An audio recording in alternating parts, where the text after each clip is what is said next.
News alerts. Telangana ముఖ్యమంత్రి రేవంత్ రెడ్డికి ఆంధ్రప్రదేశ్ ముఖ్యమంత్రి నారా చంద్రబాబు నాయుడు సోమవారం లేఖ రాశారు. ఇరు రాష్ట్రాల మధ్య కొనసాగుతున్న విభజన అంశాలను పరిష్కరించుకుందామని ఆ లేఖలో పేర్కొన్నారు. ఇందుకు ఈ నెల 6న హైదరాబాద్ లో సమావేశమవుదామని ప్రతిపాదన చేశారు. రాష్ట్ర విభజన జరిగే 10 ఏళ్లైనా చాలా సమస్యలు అలాగే ఉన్నాయని, ఇరు రాష్ట్రాల ముఖ్యమంత్రుల ముఖాముఖి సమావేశాలతోనే ఇవి పరిష్కారమవుతాయని ఏపీ సీఎం ఆ లేఖలో పేర్కొన్నారు. 2 రాష్ట్రాలు సహకారాన్ని పెంచుకోవాల్సిన బాధ్యత మనపై ఉందన్నారు.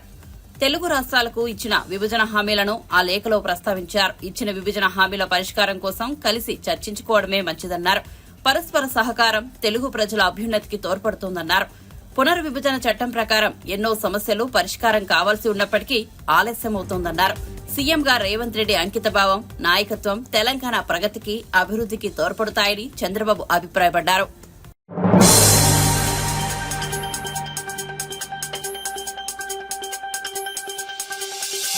పవన్ కళ్యాణ్ అనే నేను అని డిప్యూటీ సీఎంగా తాను ప్రమాణం చేసినప్పుడు పలికిన మాట తన సోదరుడు చిరంజీవి మినహా మిగిలిన కుటుంబ సభ్యులెవరూ వినలేకపోయారని పవన్ చెప్పారు.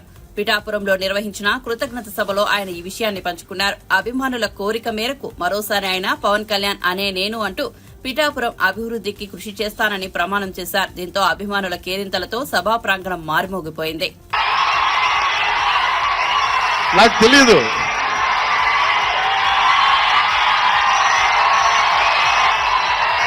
దారుణం ఏంటంటే ఎక్కువ ఆపండి.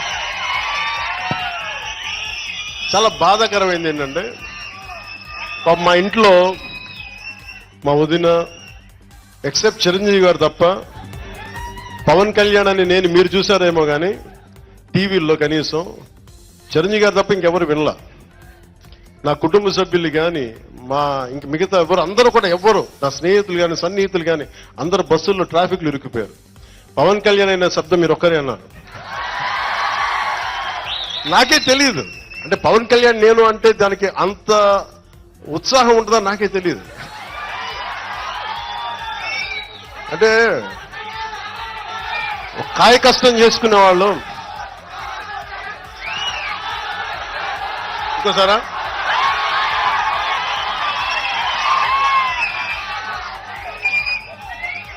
ఓకే సార్, కొంచెం దీన్ని మార్చుకుందా, దీన్ని మార్చుకోండి. ఇది పవన్ కళ్యాణ్ అనే నేను పిఠాపురం అభివృద్ధికి, అభ్యున్నతికి నిరంతరం ఆఖరి శ్వాస వరకు పని చేస్తానని దైవ సాక్షిగా ప్రమాణం చేస్తున్నాను.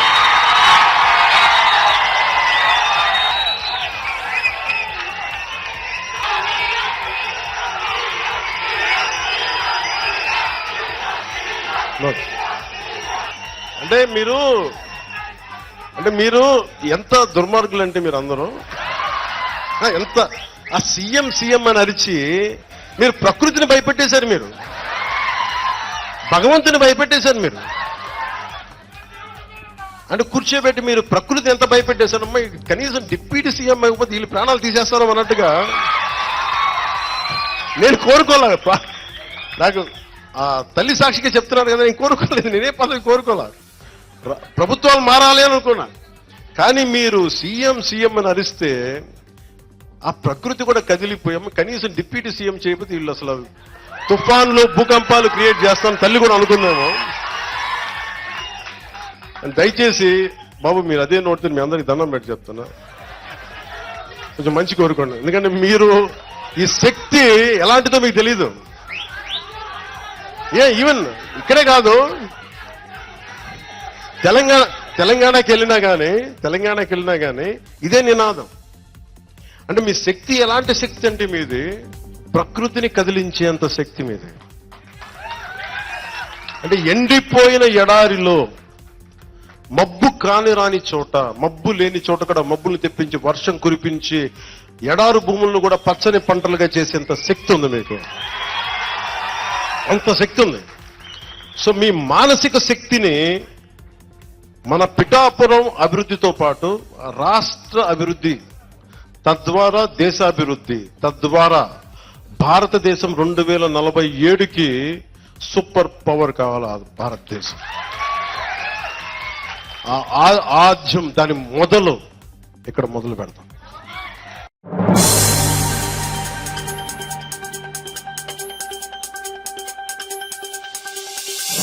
ఏపీ రవాణా శాఖ మంత్రి మండిపల్లి రాంప్రసాద్ రెడ్డి భార్య హరితారెడ్డి పోలీసులతో వ్యవహరించిన తీరు, ఆమె మాట్లాడిన విధానం సర్వత్రా విమర్శలకు దారితీసింది. రాయచోటిలో తనకు పోలీసులు ఎస్కార్ట్ గా రావాలని, పోలీసుల కోసం ఎంతసేపు వేచి చూడాలని ఆమె ఓ పోలీసు అధికారులపై చిందులు తొక్కారు. దీనిపై ముఖ్యమంత్రి చంద్రబాబు ఆగ్రహం వ్యక్తం చేశారు. మంత్రి భార్య పోలీసులతో మాట్లాడిన తీరు సరికాదని పేర్కొన్నారు. పోలీసులు, అధికారులు, ఇతర ఉద్యోగుల పట్ల ప్రతి ఒక్కరూ గౌరవభావంతో మెలగాలని, ప్రభుత్వానికి అప్రదిష్ట తెచ్చేలా వ్యవహరిస్తే సహించేది లేదని చంద్రబాబు స్పష్టం చేశారు. కాగా ఈ ఘటనపై మంత్రి రాంప్రసాద్ రెడ్డి స్పందించారు. తన భార్య హరితారెడ్డి పోలీసులతో వ్యవహరించిన తీరు పట్ల ఆయన విచారం వ్యక్తం చేశారు. ఇలాంటి ఘటనలు మరోసారి జరగకుండా చూసుకుంటానని హామీ ఇచ్చారు.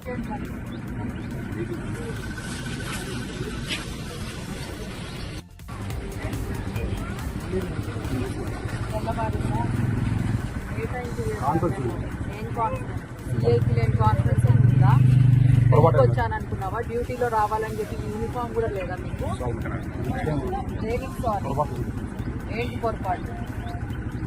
గవర్నమెంటే కదా ఇస్తుండే జీతము, వైసీపీ వాళ్ళు ఏమైనా ఇచ్చారా? మరి డ్యూటీ చేస్తున్నారా లేకపోతే ఏమన్నా? మీకోసం అర్ధగంట నుంచి వెయిట్ చేస్తాము. బాగుంది ప్రోగ్రామ్ అంతా. మీరు వస్తున్నారా ఎట్లా? అదో మీ వెహికల్లో క్యాన్వల్ స్టార్ట్ చేయండి. మరి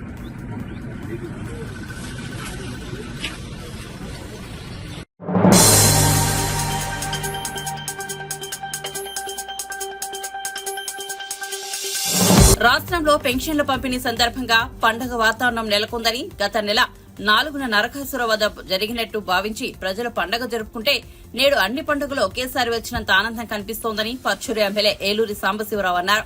మంగళగిరి టీడీపీ జాతీయ ప్రధాన కార్యాలయంలో ఆయన మీడియా సమావేశంలో మాట్లాడారు. చంద్రబాబు నాయుడు ఇచ్చిన హామీని నిలబెట్టుకుంటూ 7,000 పెన్షన్ అందించారని వెల్లడించారు. నాడు రాజకీయ లబ్ది కోసం జగన్ పండుటాకులను ఇబ్బంది పెట్టారని విమర్శించారు. రాష్ట్రంలో 65 లక్షల మంది పింఛన్దారులకు ఒకేసారి 7,000 రూపాయల చొప్పున పెన్షన్ ఇచ్చామని, వితంతువులు, వికలాంగులతో పాటు అన్ని రకాల పింఛన్లు ఇవ్వడం దేశ చరిత్రలో అరుదైన రికార్డని ఏలూరి సాంబశివరావు వివరించారు. ప్రజలు ఏ విధంగా పండుగ చేసుకున్నారో మనం చూసాం.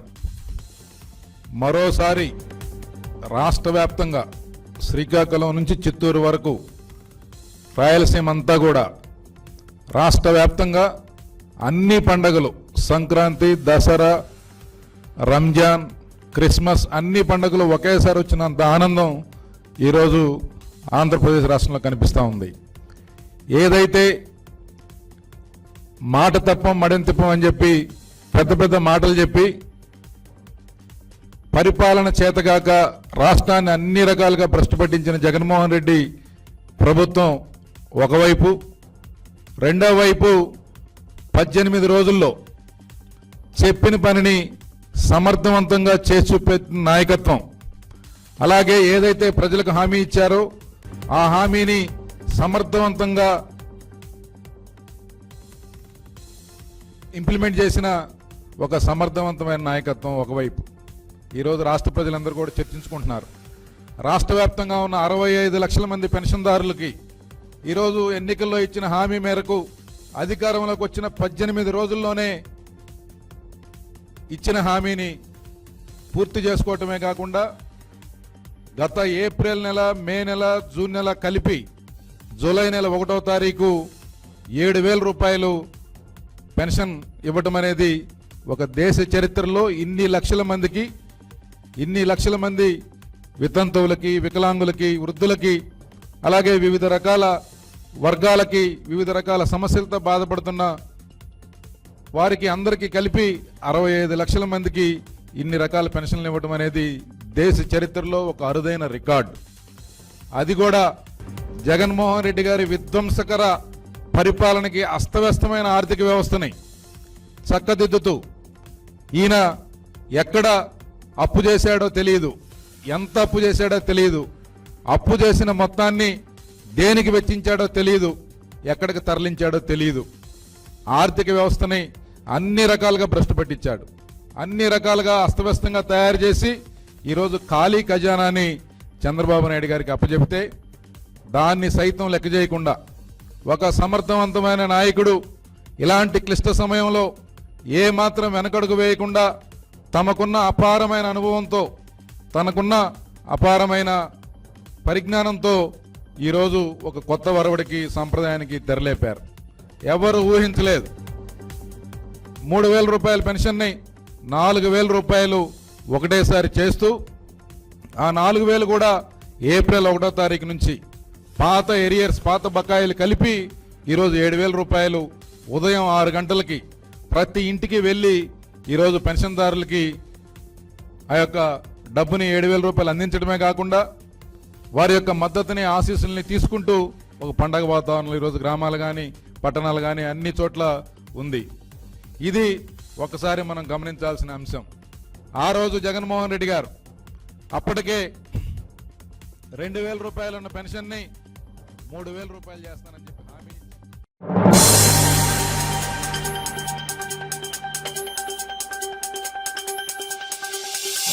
టీడీపీ ఎంపీ లావు శ్రీకృష్ణదేవరాయలు లోక్సభలో ఏపీ సమస్యలపై గలం వినిపించారు. ఏపీ పునర్నిర్మాణం జరుపుకుంటోందని ప్రధాని నరేంద్ర మోదీ కేంద్ర కేబినెట్ మరింత సహాయం చేయాల్సిన అవసరం ఉందని అన్నారు.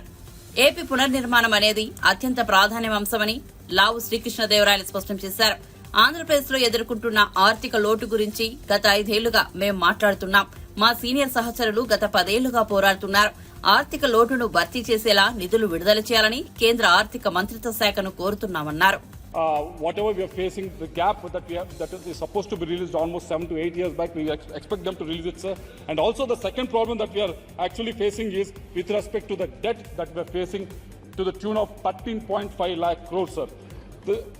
If the debt is taken to actually add infrastructure, it's no problem, sir. But the problem is in Andhra Pradesh, mainly in the last 5 years, this debt has been taken and no new infrastructure has been added to the state of Andhra Pradesh. So that is what is the problem that we are facing right now, sir. So I expect the Honorable Prime Minister and also the ministers who are sitting here to actually address these problems, sir. Starting with, so I request the Jal Shakti Ministry, sir, to actually look at the national project that is Polavaram, sir. It is being lying in the limbo for the last 5 years, sir. No progress has been made.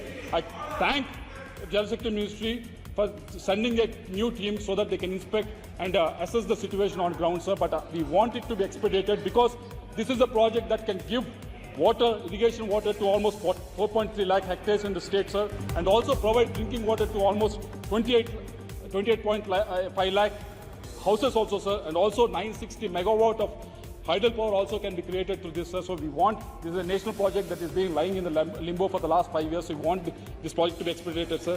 Also, we want to request the Housing and Urban Affairs Ministry to actually look at our capital, Amaravati, sir. It has been 33,000 acres of land has been given by the farmers, free of cost. They've not taken a single rupee also, sir. Expecting that capital will be built as soon as possible, sir. We expect funds to be given from Housing and Urban Ministry so that this capital that has to be built in Andhra Pradesh will be finished as soon as possible, because Andhra Pradesh has bifurcated almost 10 years back, but still we are running a state without a capital, sir. Coming to the industrial corridor that has been promised from Chennai to Visakhapatnam, which connects Visakhapatnam port, Kakinada port, and also the new and upcoming Machilipatnam port, Krishnapatnam port. All these ports will be connected, sir. This will actually give a fillip for the term look east, sir.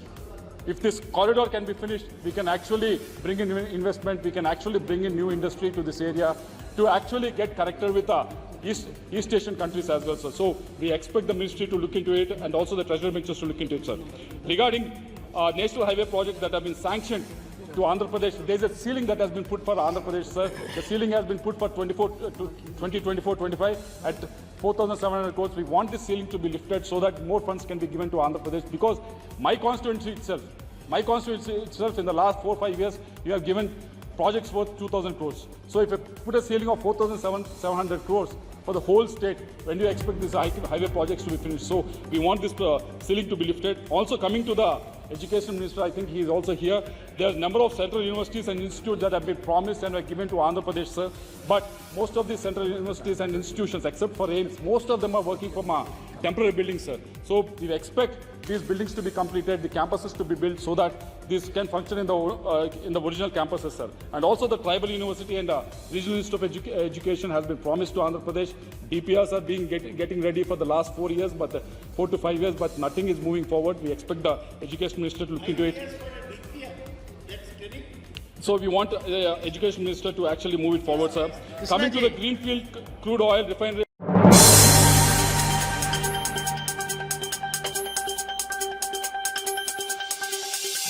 NEET counselling కి వ్యతిరేకంగా ఈ నెల 6వ తేదీ తెలంగాణ రాష్ట్ర వ్యాప్త విద్యాసంస్థల బంద్ కి పిలుపునిస్తామని ఎమ్మెల్సీ బల్మూరి వెంకట్ తెలిపారు. రాజ్ భవన్ ముట్టడికి బయలుదేరిన విద్యార్థి యువజన సంఘాల నేతలు పోలీసులను అదుపులోకి తీసుకున్నారు. ఆ రోజు ఆయన వివరించి దాదాపు అనేక మంది ఏదైతే టెట్ క్వాలిఫై డిఎస్సికి అప్లై చేసుకున్న యువకులకి నిరుద్యోగులకి అన్యాయం జరుగుతుందని చెప్పి గ్రహించి ఏదైతే ఆ రోజు ప్రతిపక్షంలో ఉన్నప్పుడు కాంగ్రెస్ పార్టీ దీన్ని తప్పనిసరిగా ఎన్సిటి గైడ్ లైన్స్ ప్రకారం మారుస్తూ ఏదైతే ఎస్సీ ఎస్టీ బీసీలకి సంబంధించి 45% ఏదైతుందో ఇంటర్మీడియట్ కి డిగ్రీకి సంబంధించి దాన్ని 40%కి కుదిస్తామని చెప్పి మాట ఇవ్వడం జరిగింది. ఓసీలకి 50% ఉన్నదాన్ని 45%కి కుదిస్తామని చెప్పి మాట ఇవ్వడం జరిగింది. మాట ఇచ్చిన విధంగా ఆ డిఎస్సిలో కూడా అమెండ్మెంట్స్ తీసుకొని వచ్చి ఏదైతే 45% ఉన్నదాన్ని 40%కి తగ్గించడం జరిగింది. 50% ఉన్నదాన్ని 45%కి తగ్గించడం జరిగింది. దానితో పాటు అన్న టెట్ ఏదైతే ఎగ్జామ్ ఏదైతే చాలా కష్టంగా ఉండే పేపర్ మరొకసారి టెట్ నిర్వహించాలన్న సుమారు 4 లక్షల మంది టెట్ ఎగ్జామ్ కోసం వెయిట్ చేస్తున్నారని చెప్పి రిక్వెస్ట్ చేస్తే తక్షణమే ఆ రోజు ముఖ్యమంత్రి గారు స్పందించి ఆ రోజు కూడా ఒక సోదరులు ఈ రకంగానే దీక్ష చేస్తే ఆ దీక్ష దగ్గరికి వెళ్లి వారికి భరోసా కల్పించి వారికి ఆ రోజు నిమ్మరసం తాగిపించి తప్పనిసరిగా టెట్ ని నిర్వహిస్తామని చెప్పి ప్రభుత్వం ఇమీడియట్ గా టెట్ పైన కూడా స్పష్టత ఇచ్చి టెట్ ఎగ్జామ్ ని కూడా నిర్వహించడం జరిగింది. అది ప్రభుత్వం చిత్తశుద్ధి. దాని తర్వాత టెట్ లో క్వాలిఫై అయిన 25,000 మంది ఏదైతే కొత్త యువకులు ఉన్నారో వాళ్ళకి ఎగ్జామినేషన్ డిఎస్సి అప్లై చేసుకోనికి ఫీజుని తీసుకోకుండా ఫ్రీగా అప్లికేషన్ పెట్టుకుంటే ఎగ్జామినేషన్ ఫీజు ఏదైతే లేకుండా అప్లై చేసుకోవచ్చు అని ఏదైతే మేనిఫెస్టోలో పెట్టినామో చెప్పిన విధంగా ఆ యువకులకి ఎగ్జామినేషన్ ఫీజు లేకుండా డిఎస్సి అప్లికేషన్స్ కూడా అర్హత అనేది కల్పించడం జరిగింది.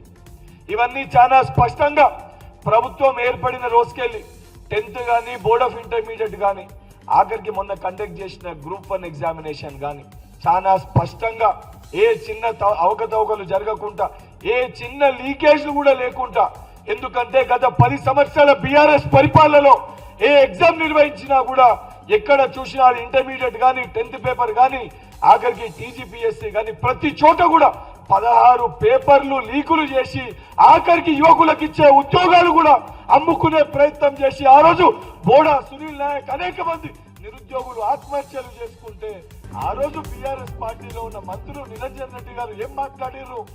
అమలు పని చేసుకొని నిరుద్యోగులు బతకాలని చెప్పి నిరుద్యోగుల పట్ల అవహేళనగా ఎగతాళి చేస్తూ టీఆర్ఎస్ పార్టీ మంత్రులు మాట్లాడితే ఆ రోజు ఇక్కడ ఉన్న శివసేన రెడ్డి గారు మానవతరాయ్ గారు దీనిపైన పోరాటం చేస్తే ఆ రోజు మా పైన దాడులు చేసి అక్రమ కేసులు పెట్టి వారి యొక్క వైఖరి పైన మా రోజున్న గౌరవం ఏదైతే ఆ ముఖ్యమంత్రి గారు కానీ ఏదైతే ఆ సంబంధించిన వారి మంత్రులు కానీ ఏ ఒక్కరు కూడా వారి నోరు మెదపలేదు. ఈ ప్రతి అంశం పైన ఏదైతే సంబంధించి ఆ రోజు తెలంగాణ ఉద్యమ సమయంలో ప్రతి ఒక్క యువకులని ఏదైతే వాళ్ళు ఆత్మహత్యలు చేసుకునే విధంగా రెచ్చగొట్టి పాపం వారి పైన కిరసనాయిలు పోసుకుంటే ఆ రోజున్న మా యువకులకేమో అగ్గిపెట్టెలు దొరికినాయి, కానీ హరీష్ రావు గారికేమో కిరోసిన్ పోసుకుంటే ఆయనకి అగ్గిపెట్ట దొరకలేదు. ఆ రోజు తెలంగాణ ఏర్పాటు కోసము విద్యార్థుల యువకుల జీవితాల ప్రాణాలతోటి చెలగాటమాడి 10 సంవత్సరాలు మీరు రాజభోగం అనుభవించిన 10 సంవత్సరాలు హరీష్ రావు సూటిగా నిన్ను ప్రశ్నిస్తున్నా, నీ 10 సంవత్సరాల పరిపాలనలో ఒక్క గ్రూప్ 1 ఎగ్జామ్ అన్నా సక్రమంగా నిర్వహించగలిగినవా? ఒక్క గ్రూప్ 1 ఉద్యోగం అన్నా నువ్వు ఇవ్వగలిగినవా?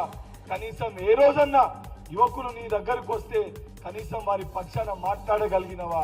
ఆఖరికి టైపిస్ట్ పోస్టుల విషయంలో వినోద్ రావు మీరు కొంతమంది కలిసి ఉద్దేశపూర్వకంగా టైపిస్ట్లని లేకుండా టైపిస్ట్ల పోస్టులని తీసేసి వాళ్ళ జీవితం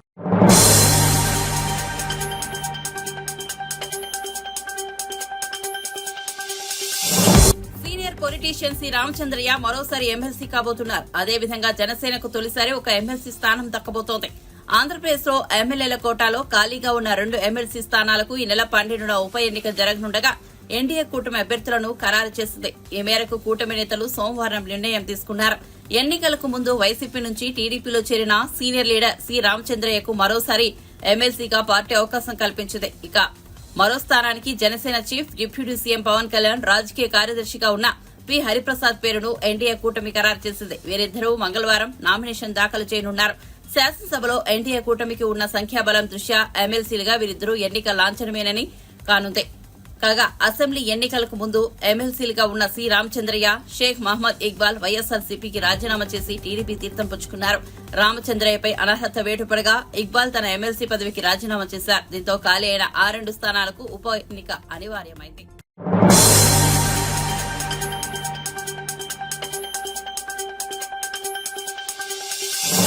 తెలంగాణ ఆత్మగౌరవాన్ని రేవంత్ రెడ్డి ఢిల్లీలో తాకట్టు పెట్టారని, కార్పొరేట్ హాస్పిటల్ ను ప్రోత్సహిస్తున్నారని బీజేఎల్పీ నేత మహేశ్వర్ రెడ్డి మండిపడ్డారు.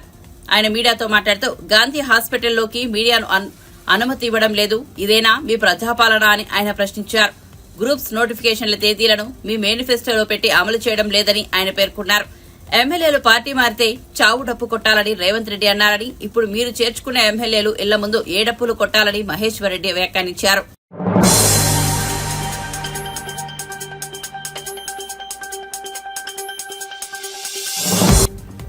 కేంద్రం సహాయంతో 5 ఏళ్లలో ఆర్టీసీలో పూర్తిస్థాయి ఎలక్ట్రిక్ బస్సులు ప్రవేశపెడతామని, త్వరలో 1400 కొత్త బస్సులు రాబోతున్నాయని రాష్ట రవాణా శాఖ మంత్రి రాంప్రసాద్ రెడ్డి తెలిపారు. ఏపీఎస్ఆర్టీసీని కాపాడుకునే బాధ్యత ప్రభుత్వానిదని ఆయన పేర్కొన్నారు. విశాఖ పర్యటనకు వచ్చిన మంత్రి ఆదివారం విమానాశ్రయంలో విలేకరులతో మాట్లాడారు. కార్పొరేషన్ ఆస్తులను సద్వినియోగం చేసి ఆర్టీసీని లాభదాయకంగా మారుస్తామని తెలిపారు.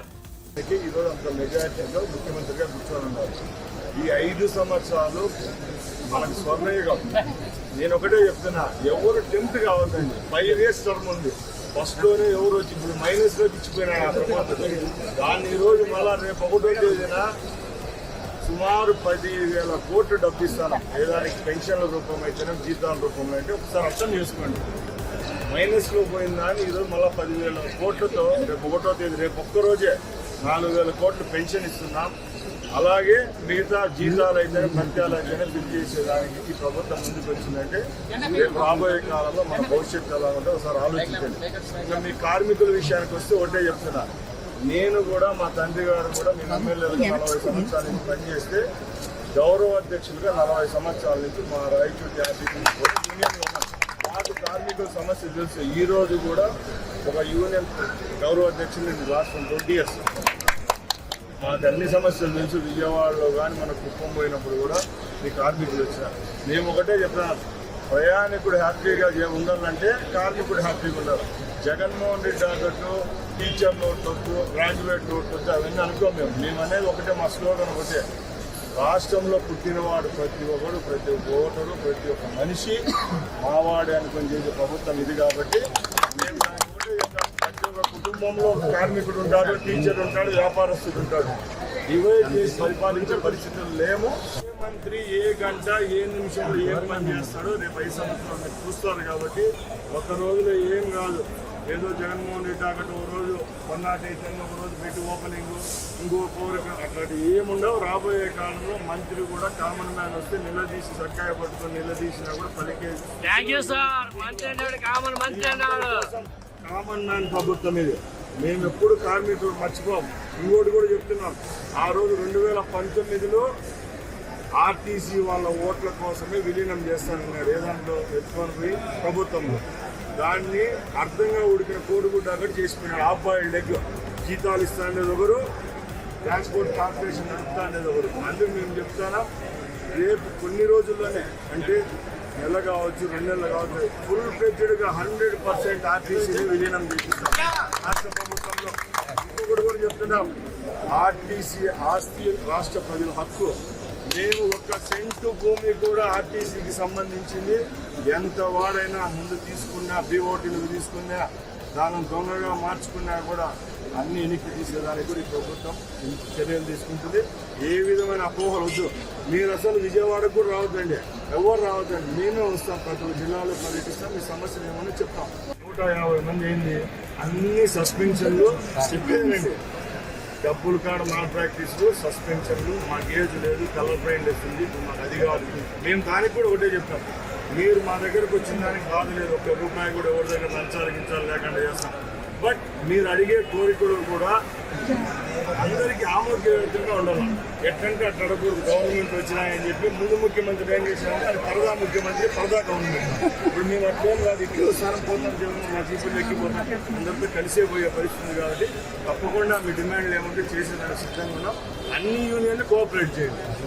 మాకేదో తెలుగుదేశానికి ఓటేసిన యూనియన్లో వైసీపీకి వేసిన ఓటు వాళ్ళని పక్కన దొరికే పరిస్థితి లేదు. కార్మికులు అంతా మా వాళ్ళే కాబట్టి అందరికీ పనిచేస్తాం. ప్రతి ఒక్క కార్మికుడు ఓటరే, అది గుర్తించుకోవాలి. కొందరిని పక్కన